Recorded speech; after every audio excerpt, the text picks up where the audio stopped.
Noong March 20, 1995, isang grupo na tinatawag na Aum Shinrikyo ang nagsagawa ng sabay-sabay na pag-atake sa Tokyo subway system gamit ang nakalalasong chemical na kilala bilang sarin gas.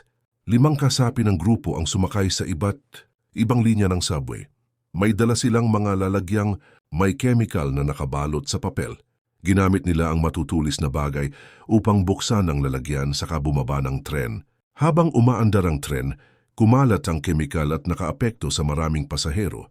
13 katao ang nasawi. Higit sa 1,000 ang naapektuhan. Marami ang nakaranas ng pananakit ng mata, paghirap sa paghinga, at iba pang sintomas. Nagdulot ito ng matinding pagkabigla at pag-aalala sa buong Japan. Ang Aum Shinrikyo ay isang grupo na may matinding paniniwala sa mga pagbabago sa mundo. Pinamunuan ito ni Shoko Asahara, na kalaunan ay nahuli kasama ang ibang leader.